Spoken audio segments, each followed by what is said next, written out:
The following is a presentation of Muddy River News.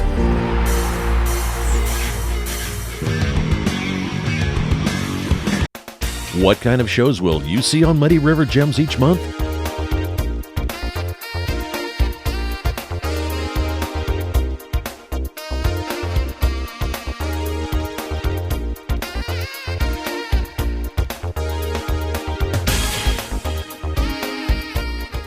The same award-winning storytelling from Mark McDonald and crew that you enjoyed for nearly 20 years on PBS. Muddy River Gems with host Mark McDonald. A new episode every month online from Muddy River News. Hey everybody, welcome to the Daily Muddy. I'm Ashley Conrad, and joining me today is my friend Brandon Weber. How's it going, Brandon? It's going awesome. Good. Absolutely awesome. Thank you for coming. So, My pleasure. You reached out to me a little bit ago about something awesome that so of course you are a scout, right? What is your official title? So I'm technically the Scoutmaster of Troop 91 here in Quincy. Scoutmaster of Troop 91, but where are you in like the rankings? So as far as rank, as far as advancement, so when I was a youth, I became an Eagle Scout in 1997. Okay. So if you count all of my scouting experiences, I'm approaching 25 years. 25 years. Yeah. Okay, so you're like Master Scout. Well, I don't know Is there about such that. a thing? I don't know. Eagle Scout's considered the highest rank. It is? Yes. Okay. And of course, there's additional what we call Eagle Palms that if you get so many merit badges after Eagle Scout, you can add those to you. Okay. More knowledge, more training, that sort of thing. Perfect. But, Perfect. That's what very they cool. do. I was a brownie when I was a kid, and I still remember. I don't know if it was 2 or 3. What's Boy Scouts? 3. 3. Okay, so it's on my honor, I will try to serve God in my country. Like that. That's Look the at beginning. that. I know, and that was from like 1 year of being a brownie. But I will say it was so impactful. Just because of almost like the self-esteem and the projects that you get involved in, and of course, community involvement. It's just very, very cool. So not only are you very involved in the Scouts, but your family is Yes. also, right? So you have 2 boys. I have 2 boys. One is an Eagle Scout, and one is finishing his Eagle Scout project now. Yeah. And then my daughter, because about 4 years ago now, they changed the name of the program from Boy Scouts of America to Scouts BSA is what they call it now. Mm-hmm. And of course, there's some feelings both ways about it. And I always ask myself this question, my daughter was basically raised by 3 Eagle Scouts through the scouting program. Right. For me, it's, you were talking about the On My Honor Yeah. with the Girl Scouts. And in Boy Scouts, we have what's called the Scout Law, and it's 12 points, and it's trustworthy, loyal, helpful, friendly, courteous, kind, obedient, cheerful, thrifty, brave, clean, and reverent. And you look at all 12 of those and ask yourself, does not every young lady and young man have all those 12 characteristics? Sure. And so that's where I really opened up to it. That's a good way to frame it. Yeah. Yeah. I grew up with, all boys, Yeah. all male leaders. Mm-hmm. And it was a great experience for me. And now my daughter gets to do it. She's so excited. That's really cool. I'm glad you mentioned that because, of course there is a little bit of controversy, but not here. We don't care about that, right? We I love the fact that your daughter gets to now join you. And when I say join you, you guys have a lot of stuff going on. One thing in particular, and we'll see if Lila is going to do this with you, but you guys have a huge backpacking trip coming up, right? We do. And this is what brought up this whole conversation because it's just outstanding to me. It's unbelievable. I actually got to go in 1996 with another troop because my troop actually did not offer the high adventure in New Mexico. Okay. So through scouting, I met another family that I'm still friends with today. And they actually had a 12 crew spot available and asked me, hey, do you think you can get a crew together in Quincy? 24 hours later, I called them back and I said, my crew's full. Done.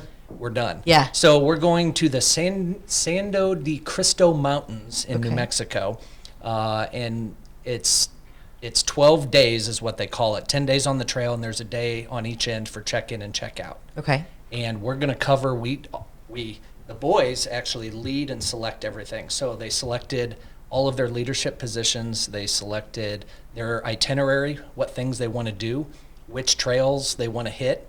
And they got a 61-mile rugged trip, averaging between 6,000 and 11,400 feet of elevation in 10 days. And when you're saying rugged, we're talking rugged. I mean, they're cooking off a campfire. They are staying in sleeping bags. I mean, do they take tents? What do they do? Everything you take is on your back. So the only Yeah. thing that you get to swap is once or twice during that 10 days, you drop off your trash and you grab your next 3 or 4 days of food. So you leave camp, there's 11 of us going. We leave camp, we hike to our first camp, and we're literally in the mountains for 10 days. Wow. And we hike out, and we get a picture underneath the big sign that says we finished it, and they live did out of their it. backpacks. Yeah. Okay, so I had already asked you this before the camera went live, but what ages are these kids? Because it's just so incredible to me. So normally a youth becomes an adult in the scouting program at 18. Okay. But at our high adventure bases, if you're under 21, you can be considered a youth.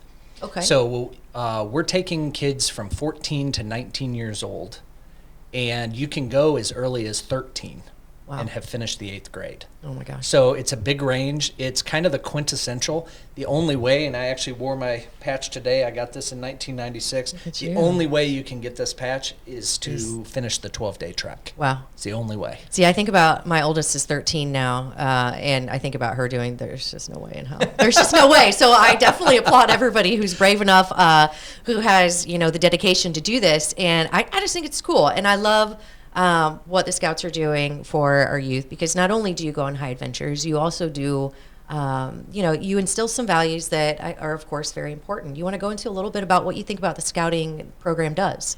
Absolutely. It's why I've worn the uniform for 25 years. And I'll start with this. One of the reasons we wear the uniform is in scouting, it doesn't matter if you're rich or you're poor, or you're from what people call the bad side of town or the good side of town. Right. Or, it doesn't matter. Once we put the uniform on, we're all equal. And the reason we wear the uniform is to serve. Everything we do is about service. Yeah. We learn our skills to be able to serve. If everybody remembers the news from last summer, there was a train derailment in Missouri on the train coming back from Philmont, and a whole bunch of scouts just jumped into action. Wow. I mean, can you imagine any other school organization from 13 to 18 years old where these kids would immediately jump in and start providing first aid and support? Right. I can't. No, And that's so awesome. that's what makes me so proud of it, is to be able to have youth that do that. They serve. Right. We're chartered at the Eagles Club, and they're nonprofit. They serve as well. And so one of the things that I do on a scouting basis that's so important is I continue to work with those organizations that are nonprofit to show the scouts that even though you age out at 18, there's enough activities out there Yeah. where you can volunteer and serve for your entire life. Right. And that's what I love about the program. Yeah. Scout for Life. That's right. Yeah, that's Exactly. awesome. So I know you mentioned an expo coming up. Now, is this a type of expo where you get to show your stuff and kind of inform, I guess, if you will? So if people are interested in becoming a scout, or how does that work? Yeah, so we're going to host at the Eagles Club. They have a building in the back they refer to as the Alps building, and we've got that for all day Saturday. We're going to host an expo, check-ins around noon, and then we're going to kind of wrap up the activities at 4. Okay. And we're actually going to have dinner. All the people who attend are going to help prep the dinner. Oh, and we'll nice. cook it. But we've got activities such as, knots and lashings. We're going to have first aid demonstration where they can get gloves on and hands on Wow. and practice different skills. I've got a whole list. I've been working with the kids to try to figure out all the activities. But what it's meant for is just to let people know we're here. Yeah. Once you get into August and school starts and sports and things like that, it's really hard to say, okay, what do we want to do? And that's what I like about scouting. We meet once a week, and then we try to camp out one weekend a month is what we do. And then we usually have some sort of event in the summer. But it's meant for, we're going to invite everybody that wants to come out. Bring your parent, mom, dad, aunt, uncle, whoever, and just try it out. There's no obligation. If you want to sign up, if you want to come to a couple of meetings and check it out, we're going to be there. Yeah. But it's just meant for the boys to demonstrate all the things they're learning. Sure. The boys are going to be leading the stations with adult support, Okay. and just show them, hey, you want to do some stuff that you probably don't get to do at home, like learn how to use a saw. Yeah. And we're going to do a fire starting station. We'll have flint and steel. We'll do magnifying glass. I mean, all those things just to try out the scouting program, some Sure. of the basic skills, just have fun and eat a good meal together. Yeah, just get a little awareness, see what it's all about, and see if it's something that will interest you or your kids. And I mean, in my mind, learning any of those skills it can't be anything but good, right? I mean, there's 135 merit badges. Yeah. Okay. You only need 21, 22 to become an Eagle Scout, and those are the core. Okay. But that leaves you another 110 different things. And I'll give you an example. My son actually learned how to weld at summer camp. Oh, sweet. He just graduated from John Wood with his AWS and his John Wood welding certificate, and he's going to head to pipe welding school. There you go. He's going to join a local company, and he doesn't turn 19 until August. He'll be making north of $25 an hour. He's as a well on his welder. way. He is. Yeah. And he thanks to the learned Scouts. that in scouting. Yeah, thanks to the Scouts. That is so cool. So you mentioned the expo is Saturday. Let's just be clear on the date. September 16th. September 16th. Yes. And it's at the Eagles Alps. Yep. Okay. And everybody's welcome. Absolutely. Okay, you did mention boys. Now, does the Quincy Scouting program allow gals? Absolutely. Okay, so and we're going to have what they do is I'm part of what they call Troop 91, and then because we're chartered by the same organization, we'll have Troop 91G, which is the girls' troop alongside of us. So we'll all be there. Doesn't matter if you're younger than 5th grade and you're more interested in Cub Scouts, we'll have information there. But still, come out, have fun during the day. Out. Yeah, it's going to be totally free. Learn how to tie some knots and start some fires. There you go. I think that sounds so cool. It's so fun. I'm so excited about it. That sounds awesome. Well, Yes. Brandon, thank you so much for chatting with me. Good luck on your, what do you call it, high adventure hike? High adventure hike. That at is Philmont so cool. Scout Ranch. Okay, now Yes. do you have a camera? You can take pictures and Yes. stuff? Okay. We'll have a few cell phones. There's not much cell phone service out bet, there, so yeah. it'll be on airplane mode for about right. 12 days or so, but we'll definitely take some pictures. All right, do that. We'd love to see them. All right, thanks for coming on and chat with me. I really Absolutely. appreciate it. Yes. All right, coming up next, Britt B. and Ash C. and Coffee Talk. The Liquor Booth is your home for a huge selection of beer, wine, and spirits. The Liquor Booth has 2 locations in Quincy, 3520 Broadway and 1500 North 12th Street. The Liquor Booth, where it's always happy hour. Welcome to the Abbey, a Quincy tradition. With 6 big screens, a new larger kitchen, and now more seating capacity, the Abbey is the place to be before, during, and after the big game. Come enjoy fan favorite appetizers, steaks, burgers, and a variety of daily food and drink specials. Can't join us? Carryout is available too. Now with a convenient drive-up window to better serve you. 1736 Spring in Quincy. Opens at 3 p.m. Tuesday through Sunday. Come join all your friends at the Abbey, a Quincy tradition. Instant Replay is your local sports bar. With 18 big screen TVs, we have all the sports packages from college games to pro games. We offer daily drink specials, and come check out the Bullpen, our newly renovated beer garden. Instant Replay, 2739 Chestnut in Quincy. A great night's sleep starts at Harvey's Furniture. Check out the large selection of complete bedroom sets. And when it comes to mattresses, we have a full selection from Bemco, Spring Air, and Chatham & Wells. Harvey's Furniture. Our home, your home. Are you looking for the perfect venue for your next special event? Check out Utopia Event Center. Utopia has a large banquet room and an awesome bar area, perfect for anything from birthday parties to formal corporate meetings. It also offers a photo booth, stage for a DJ or a live band, and a fully stocked bar, all for only $300. Check us out at utopiaeventcenter.com or call Barn at 217-430-6559 for more information. Utopia Event Center, 900 North 12th Street in Quincy. And welcome back. Now it's time for my favorite and hopefully one of your favorite segments. It is Coffee Talk. And of course, it's with Britt B. and Ash C. And I know some people may hate that, but we don't care. So Coffee Talk today is a little on the somber side. But there, of course, is something happening in Quincy that, although we wish it weren't happening at all, it is. Yeah. And that is, of course, what we're talking about is the Bleefnick trial. Which if you have social media at all, you have seen Muddy River News all over it. They're covering it. And I've seen so many people, I've had so many people contact me and say, wow, nice work on the real-time coverage. Cameras, as far as I know, are not allowed in the courtroom. There's the pool camera footage, and that's Pool camera that's it. footage, yep. But we have people, so between Bob and David, as of right now, are covering kind of in shifts to make sure that they can bring you the latest almost minute information, by minute. minute by so minute. you're gonna find that on. You can find it on your Facebook feed. They're doing a really good job through that. Very good. Yeah. Twitter, all the social media feeds, and then if you don't have the app, you want to get the app.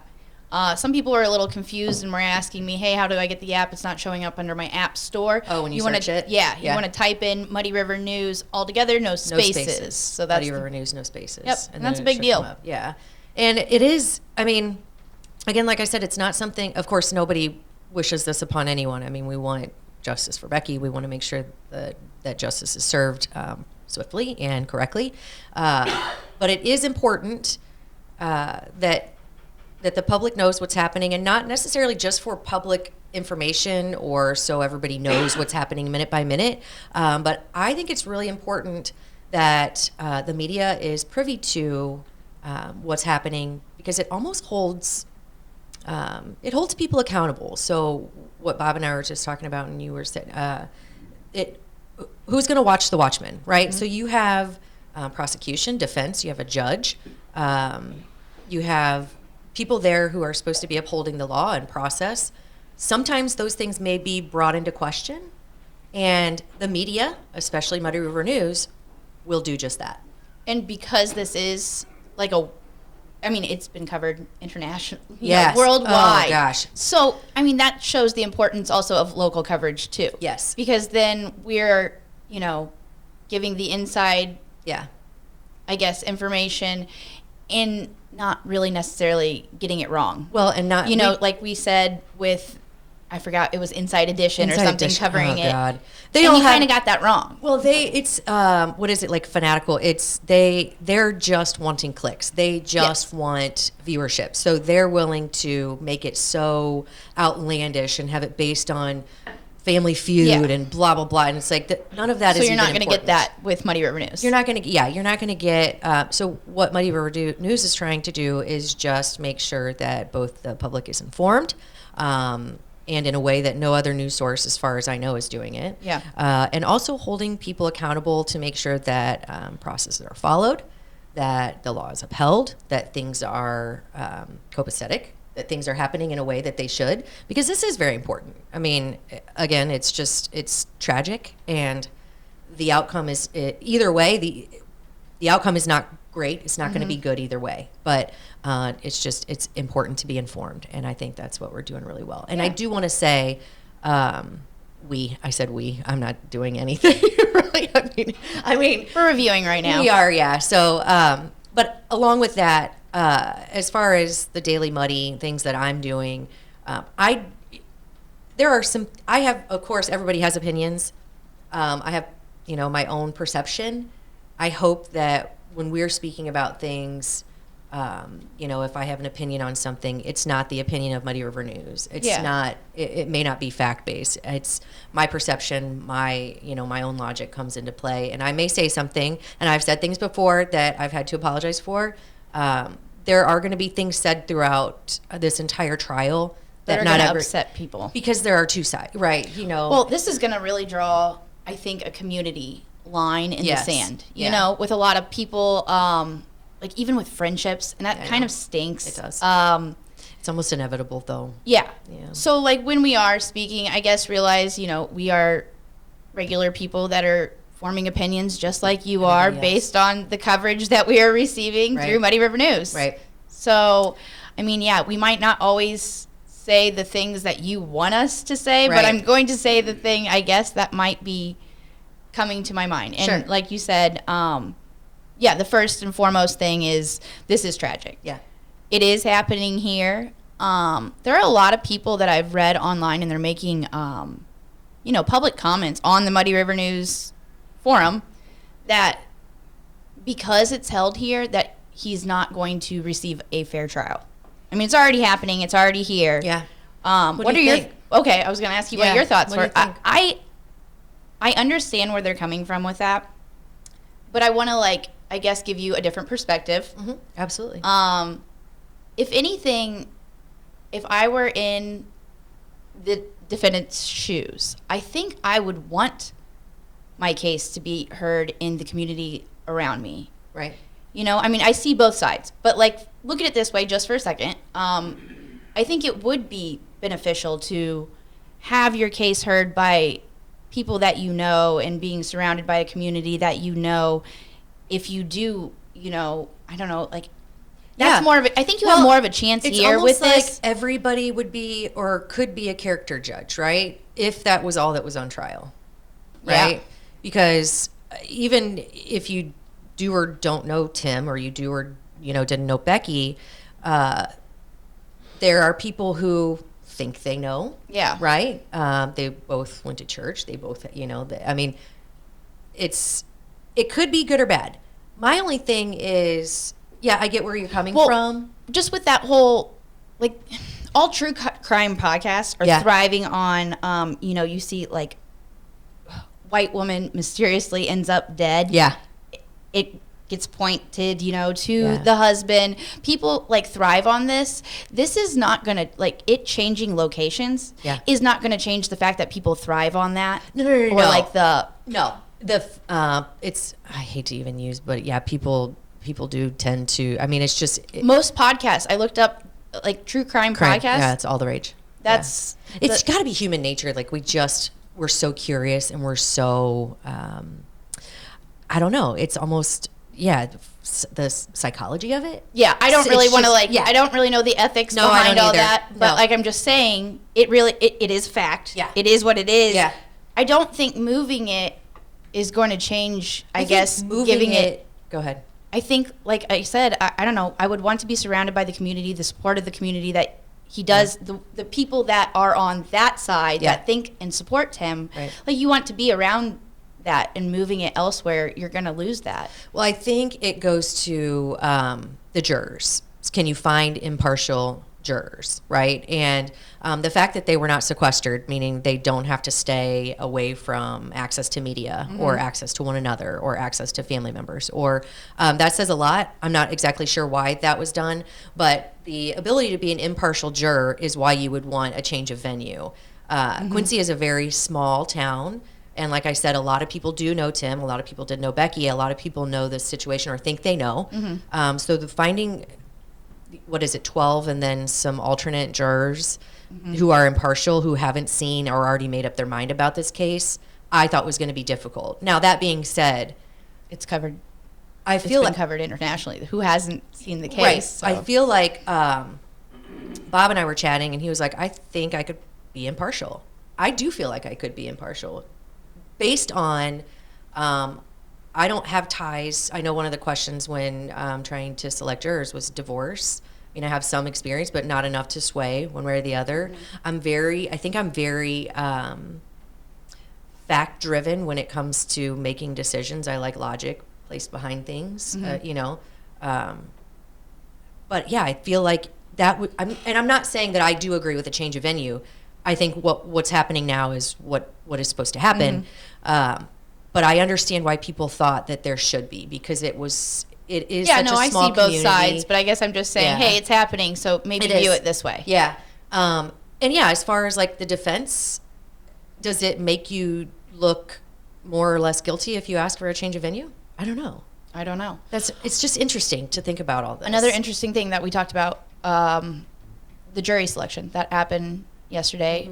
So it is comprised of 6 men, 6 women. I did think that was kind of interesting in this world where, like, sex and gender don't exist. Yeah.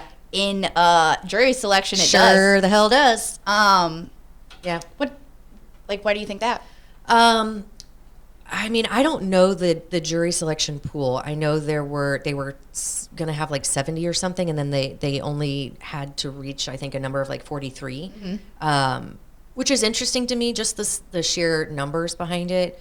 I think if they can find someone impartial based on the questions they were asking as to prove, being biased or not, I think. You don't think it is based on sex at all? I think in a case, see, this is where I get a little nervous, because in a case, I get that. In a case involving, the crimes that are alleged here, I think it is important to have a balance. I think so too. But I also think that had it been 4 men and 8 women, I don't know. I think there's a very high responsibility here to make sure that it is fair and balanced. Yep. And maybe that does have something to do with it. I didn't even think about that before. So Yeah, thanks for I bringing thought that to light. that was That kind is of interesting. That is. And they did give their opening statements, which was interesting to see. Again, if you haven't seen this, go on, Facebook for basically minute by minute updates. It's just so interesting to me. And I have been on a jury before, and it is one of the most interesting times. It's one of the most interesting things I've ever done.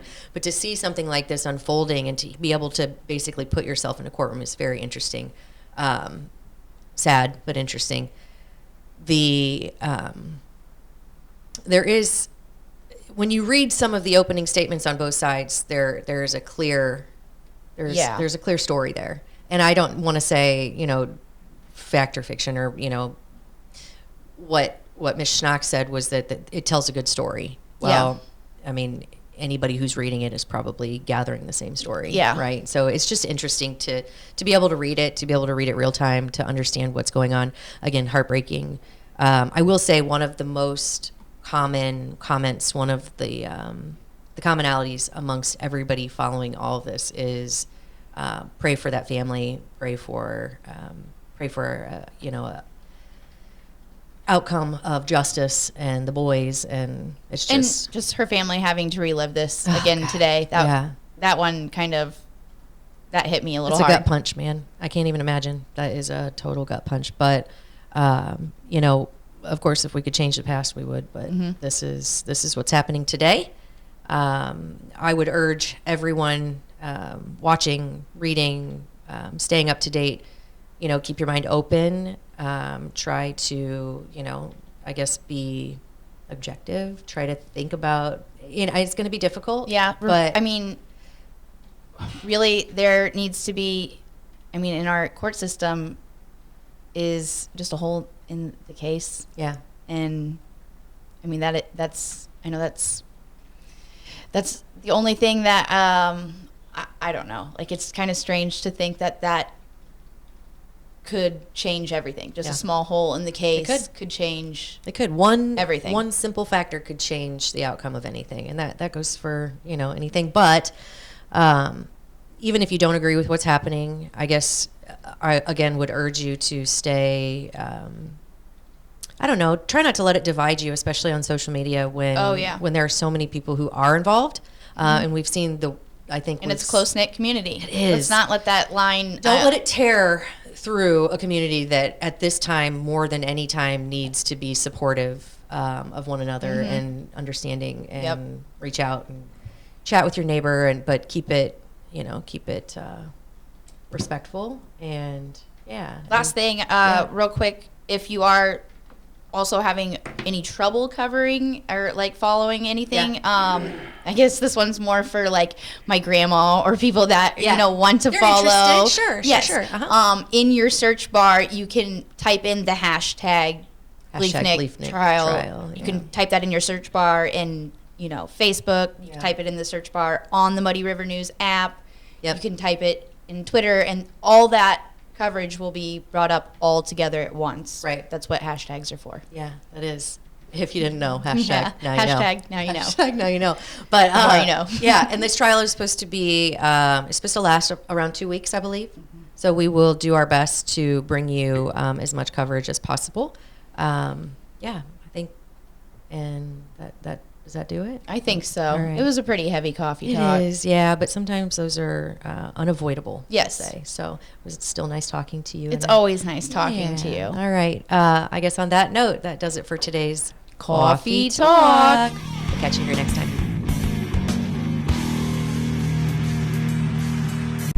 Muddy River News. Our home, our news.